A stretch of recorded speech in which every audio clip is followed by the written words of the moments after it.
Concept 15.3 says linked genes tend to be inherited together because they're located near each other on the same chromosome. Now, when we were talking about Mendel's work, we basically said there was the law of independent assortment, which meant that none of the traits he was looking at had anything to do with the other trait, that they didn't have an effect on one another.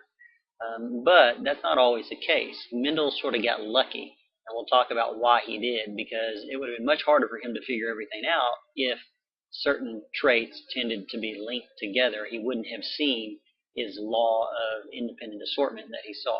So let's take a look. Sometimes there are genes that are inherited together because of their location on a particular chromosome, on the same chromosome. Each chromosome has hundreds or thousands of genes, primarily except for the Y chromosome because it's kind of small and stubby and sad looking. The genes are located on the same chromosome that tend to be inherited together. If there are genes that are located on the same chromosome, that do tend to be inherited together. They're called linked genes.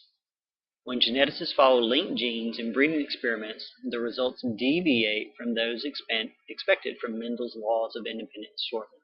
So sometimes, because of the physical location of the genes on the chromosome, they oftentimes are inherited together, kind of like they are linked in a way. And so they're called linked genes.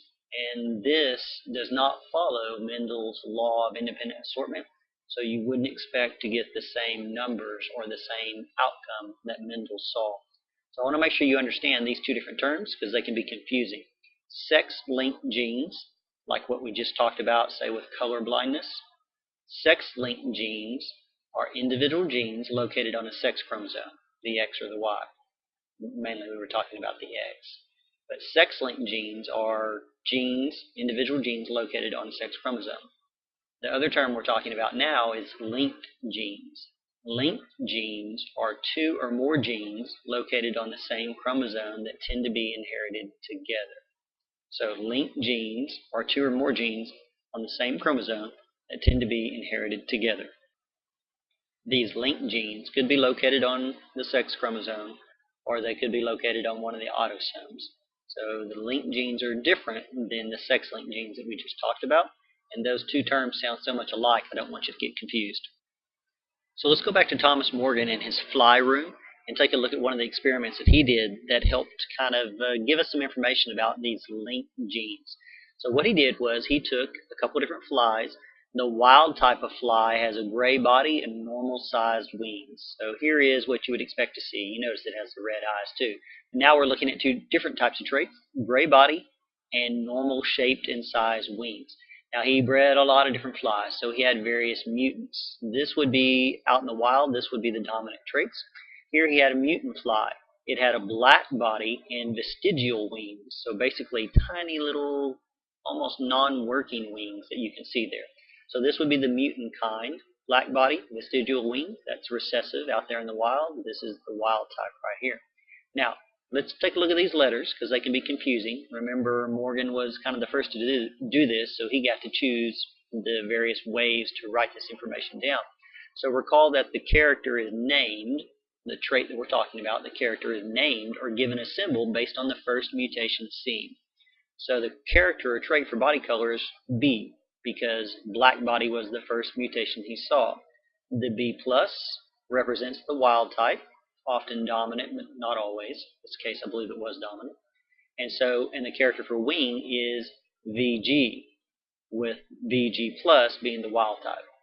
Now, why it's not VW for vestigial wing, I'm not sure. I just assume that the VW, writing the VW side by side like that, might be kind of confusing. So that might be a confusing choice of letters. So perhaps that's why they chose the VG. But they chose B because that's the first mutant they saw for body, black body. And B plus would be the normal gray kind. B would be the black body. And they chose VG. And again, I'm assuming just because VW might be difficult to write and make sure you understand. So VG represents the vestigial wing. VG plus is your normal wild type. VG is your tiny little stubby vestigial wings. So we're going to take these two, that's our P generation, and we're going to see what we get. So out of these two, we only have one option. They're all going to be a F1 dihybrid. It's going to be heterozygous for both traits. So you could cover this guy up, not even look at him. All of their offspring are going to be this right here. So that's your F1 dihybrid. They're going to look gray and have normal wings, but remember, they are heterozygous for those traits. They have the black body and vestigial wings in them. You just don't see it. Then what Morgan did is he took the offspring and he did what we call a test cross. Remember, a test cross is when you take a dihybrid, heterozygous for traits, and you cross it with the known homozygous recessive just to see what you get. Remember, a test cross would be a way, if you had a gray fly with regular wings, you don't know if they're homozygous dominant or heterozygous for those traits. Well, a way to find out is to do what we call a test cross that with the known homozygous recessive, see what you get. So that's what he did. So he knew their genetics, but he was doing this test cross to test for linked genes. So he did a test cross and came out with these various types of flies, these various mixture of all the genetics. So here we have the sperm. The sperm could only give the small b, the small vg, because that was the male every time. The female was heterozygous for those traits, so she should have been able to give any 4 of these possibilities. So you should have any of these possibilities. And they should have a 1 in 4 chance, because they could have gotten any of these particular alleles within the eggs, just a random 1 in 4 chance. So if these traits are not linked at all, you would expect, if the genes are located on different chromosomes, you would expect a 1, 1, 1, 1. Just a 1 in 4 chance, because here are your 1 in 4 possibilities for the eggs. Now, if the genes are located on the same chromosome and these alleles are always inherited together, so what if wing and body color are linked traits? Well, if that's the case, you would expect gray body always with normal wings and black body always with vestigial wings, and you would expect not to get any of these two. So what were his actual results? Well, his actual results were right down here. Whoops, I'm going to do that. Didn't mean to move that. His actual results are right down here. He got 965 of this kind, 944 of this kind, 206 of this, 185 of this. So of these two possibilities, his numbers are far closer to what you would expect here if these traits were linked together. So he came to the conclusion that they are linked together, that in fruit flies, body color and wing shape, basically, are linked traits. But you'll notice he did get some of these other possibilities. So then he had to come up with an experiment, or he had to try to figure out why. Now that's very few compared to the big numbers over here. But there must be something that somehow is breaking this link on occasion. So that was his next experiment, was to try to figure out if this is the general rule, that these are linked traits like they seem to be, well, what is on occasion breaking that linkage and causing these varieties that you wouldn't expect? So Morgan found through his experiments that body color and wing size are usually inherited together in very specific combinations of the parental phenotype. And he noted that these genes, they don't assort independently. They don't seem to follow the rules that Mendel had kind of laid out. And he reasoned, or he kind of determined, that it must mean because they're on the same chromosome, they don't get the random assortment that you would expect. He also noted that even though this seemed to be the case most of the time, like most of his numbers did seem to follow what he was thinking, that occasionally there must be something that is breaking this linkage between the genes that he thought were always linked on the same chromosome. Because on occasion, he did get some of the flies that looked different. So even though his numbers pretty much match up with what you would expect if these were on the same chromosome and linked, on occasion he did get something happening there. So he wanted to figure that out as well. So here's another illustration of his test cross. Here's our dihybrid female. She is heterozygous for the trait. So she has one chromosome here with the wild type that you would expect, and then one chromosome with the recessive. Remember, the male was homozygous recessive. That's all he can give. So then you would expect the offspring would either be like this or like this, which by and large most of them were, but on occasion it seemed like there was something breaking this linkage between the traits. So because Morgan did on occasion see these types of flies over here, where the two traits that he thought were linked on the same chromosome seemed to have broken that linkage, he had to do further experimentation. And this understanding that there must be something that sometimes breaks the chromosome apart and separates these traits, that involved him exploring something that we now call genetic recombination. And that's the production of offspring with a combination of traits that differ from either parent. So, for example, you may not have a nose that looks exactly like mom or dad, or you may not have eye color that looks exactly like mom or dad. And the reason for this is genetic recombination. So even when traits are linked, there are in some cases, things that happen where those linkages are broken, and that's recombination. We'll take a look at that. So back in Chapter 13, we learned that during meiosis, you might want to look back in Chapter 13 and think about meiosis and random fertilization.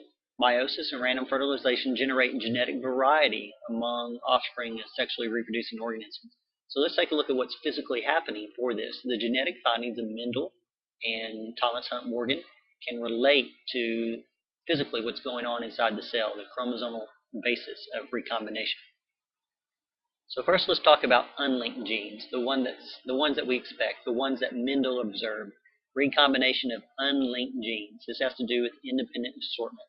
So Mendel observed that combinations of traits in some offspring differ from either parent, that sometimes the children don't match either one of the parents. And the offspring that has a phenotype that looks or matches with one of the parental phenotypes is called the parental type. So if the pea plant had a trait that matched the mother pea plant or the father pea plant, you would call that the parental type. Now, the offspring that didn't match either parent, it was a new combination of traits. We call that the recombinant type, or the recombinant, just the name for it. So you might have a pea plant that, for whatever trait, say flower color, just as an example, maybe it doesn't match either of the parents, male or female, and that would be because of recombination. So the ones that do match a mom or dad is a parental type. The one that doesn't match either parent is called a recombinant. Now there's a 50% frequency of recombination for any two genes on different chromosomes. So if we're talking about two genes on different chromosomes, you've got a 50% chance that you're going to have what we call recombination. And that's because there is a random orientation of the homologous chromosomes at metaphase 1 in meiosis, which leads to the independent assortment of the two unlinked genes. So when all of those genes with the homologous pairs, when they line up at metaphase 1 of meiosis, they're randomly assorted. They could line up with the mother gene on one side and the father gene on the other, or back and forth in a variety of ways. So it's just completely a roll of the dice as to which of the ones would separate into which end of that dividing cell. So let's take a look at a picture to further understand. So let's say this is mom and dad. So we'll call this one at the top here mom. So the gametes from the yellow round dihybrid parent. So this is a yellow round dihybrid parent. She is heterozygous for both of these traits. And this is dad, the gametes from the green wrinkled homozygous recessive parent. YYRR, both small case.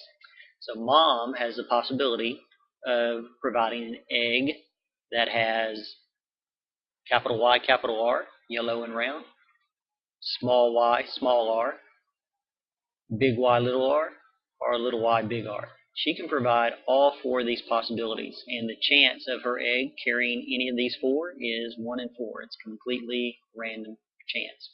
The male, on the other hand, can only provide YR, small, because he's homozygous recessive. Now, on this trait, on this combination, you're going to get all of these possibilities. These two, 50% of the offspring, look like one of the parents.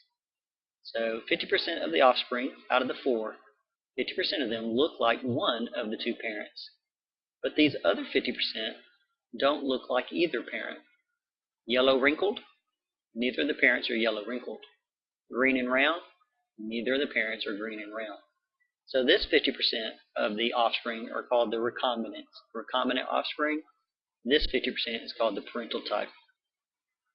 So what Morgan discovered with his peas was that, yes, there are many cases where there are genes that are linked together because they are on the same chromosome, so they tend to be inherited together, and they are close on that same chromosome. But on occasion, he saw where that wasn't the case. So on occasion, he had flies that turned out not to be a parental type. So they turned out to be different from either parent, just like in these peas. Sometimes there are peas that don't look like either parent. How could that be if these traits are linked? If the traits for color and shape, let's say the trait for color and shape of pea was located on the same chromosome, well, wouldn't each child get a linked trait for yellow and round or wrinkled and green? Well, there must be some process. We know that process is now what we call recombination. So Morgan was the first to kind of develop this idea that there was a process that occasionally breaks the physical connection between genes on the same chromosome. This mechanism we call crossing over of the homologous chromosomes. So think back when we were talking about meiosis. In prophase 1 of meiosis, remember the homologous pairs of chromosomes come very close together and form the tetrad. And when they do that, they cross over and they swap portions of their genetics. So on occasion, these tetrad, this combination of these homologous chromosomes, they're so close together that they cross over and they swap portions of their genetics. That means on occasion genes that are close together on the same chromosome and that would normally be linked and inherited, they get separated because of this crossing over. The split where the crossing over occurs happen to land right between these two genes that would normally be linked together. And if that split lands between the two genes that are normally linked, well, that's going to end up putting them on different chromosomes. And then you have this unlinked assortment that you might see. For more information on crossing over, take a look right here. You can click on this video. This is actually information we've kind of discussed before, but it's really good now that we kind of add in more information to go back and look. So you can click right here for an animation on the whole crossing over process. Remember, that's part of prophase 1 of meiosis. Another good animation right here, just hit right click and play, and it'll discuss this whole idea of crossing over and recombination that sometimes breaks the linkage between genes that are on the same chromosome. So if we had genes, say the left side of this chromosome right here, if we have genes that are on this same chromosome that are close together, say the gene for pea color is right here and the gene for pea shape is right here, you would expect them to be inherited together. But on occasion that doesn't happen. This video can help clarify why. So recombinant chromosomes where crossing over occurs and you get a mixing of genetics. This brings alleles together in brand new combinations not seen before in either parent. So you can have gametes that have combinations of genetics that didn't exist in either one of the parents. And then you combine that with random fertilization, that there's a random chance that any one particular sperm will meet up and fertilize any particular egg. That further increases your possibility of the number of variant combinations. So you get to where you have a huge variety of possible combinations. And this abundance of genetic variation, all these possibilities of offspring, and the fact that all of the offspring will be genetically unique and slightly different and have slight differences in characteristics and traits, that is the base material that natural selection works off of. Genetic variation means that some organisms of a species will be born that have slightly a bit of an advantage, that are slightly better suited for their environment. Maybe they blend in a little bit better, or maybe their teeth are a little bit sharper, or maybe they have muscles that allow them to run a little bit longer because of some mutation or some change in the genetics, and then a mixing of the genetics from the parents. So those who thrive and survive are most likely to pass on their genetics to future generations. So we can kind of tie together some of what Mendel learned and some of what Darwin learned, plus add to that what we now know about genetics and how cells work. And it would have been amazing to think that Charles Darwin and Gregor Mendel, perhaps if they could have gotten together in their lifetimes, they could have brought about even more understanding. And then, of course, we have added so much since their time. So both of them held a major key to solving this puzzle of evolution and speciation and heredity and genetics, but the puzzle pieces didn't really start to fall together until after their death, and then we have just added to that puzzle with greater information now in the present day. So let's continue a little bit. Morgan did some amazing work in biology, but he also had a lot of students, graduate students who worked in his laboratory and with him. And one of them is Alfred Sturtevant. I don't know if I'm pronouncing his last name correctly. Sturtevant is what it looks like. He was one of Morgan's students, and what he wanted to do was try to physically map out the gene on a chromosome, all the genes on a chromosome. And so remember, they were looking at these various linked genes. So they knew these genes were located on the same chromosome, and generally speaking, they were located close to one another. So on occasion, crossing over broke that linkage because the break point happened between the genes, but oftentimes they were linked together, and they were not broken apart because they were so close to one another. So Alfred Sturtevant was one of Morgan's students, and he constructed what we call a genetic map. It's an ordered list of the location of genes along a particular chromosome. And what Sturtevant said or predicted was that the farther apart that two genes are on that chromosome, the higher the probability that a crossover will occur between them, and therefore the higher the recombination frequency. And that makes sense, actually. It's pretty simple. He was saying that the more distance there is between genes on a chromosome, the higher the number of points where crossing over can occur, the greater the chance that they're going to be unlinked by this crossing over process. So if the genes are located right beside each other on the chromosome, it's very unlikely that the break point of crossing over is going to happen right between them. But if the genes are on opposite ends of the same chromosome, well, yeah, there's a big chance. There's a lot of space between them. There's a big chance that the break point for crossing over is going to happen somewhere between them, and so they're no longer going to be linked, and you're going to get different recombinations. So Sturtevant created a type of genetic map called a linkage map, and a linkage map of a chromosome is based on the recombination frequencies. So it's not like a physical map that actually shows you the location of a gene on a chromosome, but it lays out all of the genes in relation to one another.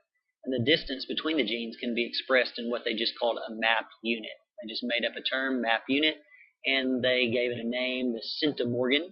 So, of course, named after Thomas Morgan there. So one map unit is a centimorgan, and that represents a 1% recombination frequency. In other words, a 1% chance, basically, that there's going to be a break point between the two genes that you're looking at where recombination would occur. So these map units don't tell you exactly where on the chromosome the gene is, but they give you a relative distance and an order between all of the genes on that chromosome. So the physically further apart on the chromosome, or the farther apart on the linkage map that we showed two genes, that means there's a higher recombination frequency, a greater likelihood that they will not be transmitted together as linked alleles because the break point occurred between them. So here's a very simplified version of a linkage map. So you have these alleles right here.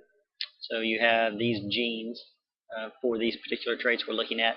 So this would be maybe black body. This would be the vestigial wing. I don't remember what the CN was for. I'll have to look back in the text. Cinnabar eyes. It was a different eye color. So where on this whole chromosome are these genes located? Well, you can kind of determine not exactly where they're physically located, but where are they located in relation to one another. And this percentage is the recombination frequency. The smaller this percentage, the smaller this number, the closer together the genes are. The larger this number, the greater the chance that there's going to be a break between them, the further apart they are. Your textbook on page 296 shows this very well. And then also on page 297, it shows even more, kind of showing some of the different phenotypes of the flies and kind of a linkage map, a genetic linkage map showing in relation to one another where are these genes on that particular chromosome.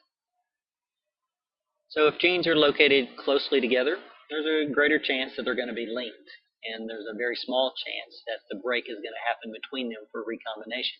But what about genes that are far apart? Genes that are, say, on opposite ends of the same chromosome. Well, genes that are far apart have a recombination frequency almost near 50%, almost a 1/2 frequency, and that's the same as genes located on a different chromosome. So if the gene is very far apart on the same chromosome, it's almost like they're on different chromosomes and it doesn't even matter. So you wouldn't even be able to tell, really. Such genes are physically linked, but genetically unlinked. So physically, yes, they may still be on the same chromosome, but because there's such a high chance that the linkage between them is going to be broken, you probably would never actually know that or see that by looking at your offspring. They would behave as if they were found on different chromosomes. So we now know that at least two of the genes that Mendel was looking at, two of the genes for P characters that Mendel studied, are actually located on the same chromosome. So they must have been pretty far apart on that chromosome because Mendel didn't really detect this linking that we're talking about. And that's good because that probably would have screwed him up for a while. The fact that some of these genes were linked together and weren't matching the numbers that he would expect, that behavior would have caused him quite the headache.